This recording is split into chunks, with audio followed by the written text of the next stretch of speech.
நாங்களே நடந்த கெட்டதை மறக்கணும்னு நினைச்சிட்டு இருக்கோம். ஏன் இப்படி திரும்ப திரும்ப பழச தோண்டி எங்களை கஷ்டப்படுத்துறீங்க? இல்ல மேடம், கேஸை ரீஓபன் பண்ண சொல்லி எங்களுக்கு ஆர்டர் வந்திருக்கு.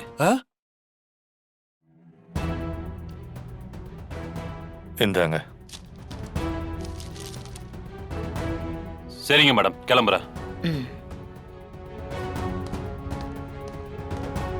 என்னத்த இது அநியாயமா இருக்கு? இந்த ஆக்சிடென்ட் பண்ணது யாருன்னு நம்ம எல்லாருக்குமே தெரியும். அந்த ஆளை கண்டுபிடிச்சு ஜெயில போடாம இங்க வந்து வீணா கேட்டுட்டு இருக்காங்க. மீனா, என்னங்க? நான் உங்ககிட்ட என்ன சொன்னேன்? நடந்ததுக்கு செல்வரத்னமும் ஜெயாவா அதுக்கு காரணம் இல்ல. அவங்க இதை செய்யறதுக்கு வாய்ப்பே இல்ல. அத்த,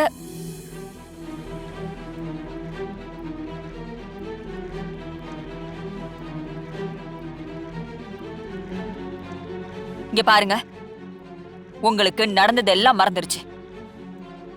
எங்களை பொறுத்த வரைக்கும் செல்வரத்னம் தான் ஆக்சிடென்ட் பண்ணி உங்களை இந்த நிலைமைக்கு ஆளாக்குனது.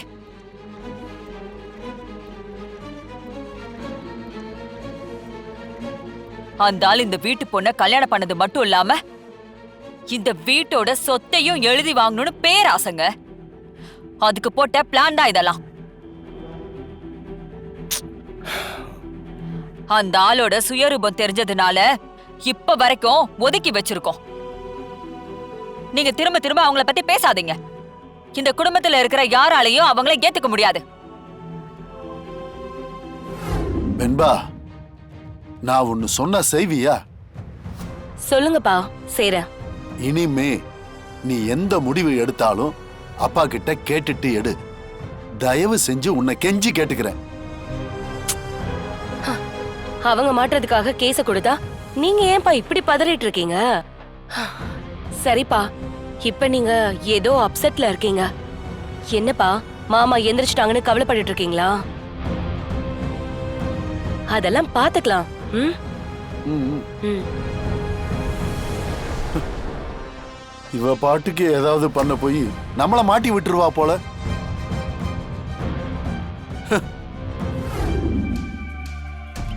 சொல்லியா கணேசா?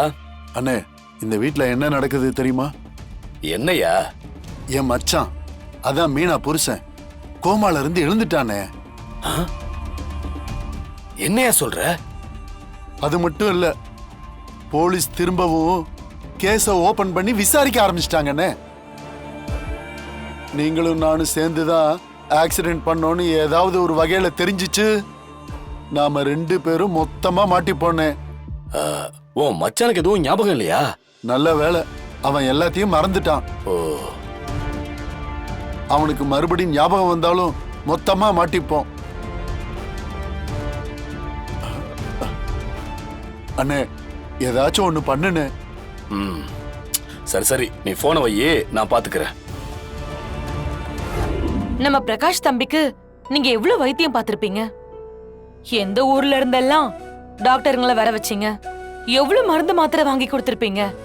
யாராவது ஒருத்தராவது பிரகாஷ் தம்பி எழுந்து நடப்பாரு, அவரு சீக்கிரமே குணமடைறதுக்கு வாய்ப்பு இருக்குன்னு ஒரு வார்த்தை சொல்லிருப்பாங்களாமா? எல்லாரும் என்ன சொன்னாங்க?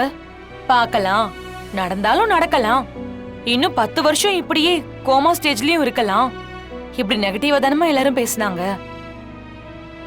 நாமளே ஒரு ஜடமா தானமா பார்த்தோம். நம்ம தமிழ் தாமா அவரை உயிரா பாத்துச்சு. அவர்கிட்ட போய் பேசுச்சுமா. அவர் திரும்ப மீண்டு வருவார்னு சொல்லுச்சு. அவர் மீண்டு வந்ததுல முழு பங்கும் நம்ம தமிழுக்கு தாமா சேரும். இத நான் சொல்லல, நடந்த எல்லாத்தையும் நீங்க பாத்தீங்கல்ல. பிரகாஷ் தம்பி எதுக்கு எழுந்தாரு? நம்ம தமிழை பிடிச்சு தள்ளி விடுவோம் தானே, தமிழ் கீழே விழுந்துடக்கூடாதுன்னு தானே தமிழை தாங்கி பிடிக்க எந்திரிச்சாரு. தமிழ் சொன்னது உண்மைதானேம்மா? கோமால இருக்கிறவங்க கிட்ட பாசத்தை காமிச்சா கூட அந்த பாசத்தை அவங்க ஆழ் மனசு புரிஞ்சுக்கோன்னு, அதுதானே இப்ப நடந்திருக்கு. தமிழ் பிரகாஷ் தம்பி கூட அன்பா இருக்கவும் தானே தமிழுக்கு ஒரு பிரச்சனைங்கிறப்போ பிரகாஷ் தம்பி எழுந்து வந்திருக்காரு. எல்லாத்துக்கும் காரணமா இருந்த தமிழ் இந்த குடும்பம் சந்தோஷமா இருக்கிறப்போ ஒதுங்கி நிக்கிறது நல்லா இல்லம்மா. எனக்கே ரொம்ப கஷ்டமா இருக்கு. நம்ம அம்மா வர சொன்னது தப்பா தெரிஞ்சாலும் நம்ம தமிழ் நோக்கத்துல எந்த தப்பும் இல்லம்மா. புள்ளைங்க திதி கொடுக்கணும், அதுதானம்மா முறை. அதுக்கு தானே வர சொல்லுச்சு. தமிழ் உங்க மேல உயிரை வச்சிருக்குமா. நீங்க தமிழை ஒதுக்கி வச்சிருக்கிறத என்னால ஏத்துக்க முடியலம்மா. பாவமா நம்ம Tamil. Good morning ma'am. Good morning. Vinod, கிளம்பலாமா? சிபி சாரும் தமிழ் மேமும் வரலையா மேம்? அவங்க வரட்டும். எனக்கு முக்கியமான ஒரு மீட்டிங் இருக்கு, நம்ம கிளம்பலாம். சரிங்க மேம். மீனா, அத்தை. மீனா. வரேன் அத்தை. அத்தை, பிரகாஷ் எங்க? ரூம்ல இருப்பாரு. சரி, நான் ஆபீஸ் கிளம்புறேன். நீ பிரகாஷ் கூடவே இரு. எங்கேயாவது வெளியே போயிட்டு வாங்க. பிரகாஷ்க்கு இது வேற உலகமா இருக்கும். நாம தான் கூட இருந்து காட்டணும். இப்போ உன் குழந்தை மாதிரி. எனக்கு தெரியும் அத்தை. சரி, எப்பவும் கூடவே இரு. சரிங்க அத்தை. வினோத், கிளம்பலாம். Okay ma'am. சிபி, தமிழ், மாமா, என்னம்மா 2 பேரும் ஆபீஸ் கிளம்பிட்டீங்களா? ஆமாப்பா. நானும் வரேன். நீங்க எதுக்குப்பா? நீங்க வீட்லயே ரெஸ்ட் எடுங்க. இல்லப்பா, உங்களுக்கு இது ரொட்டீன் ஒர்க்கு, எனக்கு இது புதுசு தானே. என்னால வீட்லயே அடைஞ்சு கிடக்க முடியல. மாமா, அத்தை வீட்ல தனியா தான் இருப்பாங்க. நீங்க அத்தையோட எங்கேயாச்சும் வெளியே போலாம்ல?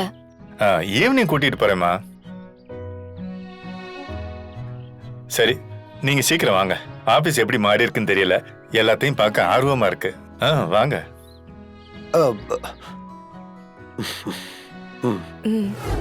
Good morning. Good morning. Good morning sir. Good morning ma'am. Good morning sir. Good morning ma'am. அப்பா, இவர் வினோத், ஜானுவோட பிஏ. வணக்கம் சார். அப்பா. வணக்கம். வினோத் சார், அப்பாக்கு இந்த ஆபீஸை சுத்தி காட்டுங்க. Okay sir. அப்பா அவரை பார்த்துப்பாரு. சரிப்பா, நீங்க போங்க. ஓகேப்பா. மிஸ்டர் வினோத், ஆபீஸே தலைகீழ மாறிடுச்சு. ஆமா சார். 20 வருஷத்துக்கு முன்னால இந்த பில்டிங் இல்ல. அப்பெல்லாம் ஒரு சின்ன ஆபீஸா தான் இருந்துச்சு. எல்லாமே மாறி இருக்குல்ல? ஆமா, நம்ம எக்ஸ்போர்ட் எல்லாம் எந்தெந்த கண்ட்ரிக்கு பண்றோம்? கிட்டத்தட்ட 50 கண்ட்ரிக்கு மேல பண்ணிட்டு இருக்கோம் சார். ஓ, ஆரம்பத்துல ஒரு 4-5 கண்ட்ரிக்கு தான் பண்ணிக்கிட்டு இருந்தோம். அப்பெல்லாம் லோக்கல்ல தான் நிறைய பிசினஸே. எல்லாமே மேமோட உழைப்பு தான் சார். ஷூர். வாங்க சார், உள்ள போய் பார்க்கலாம். வாங்க.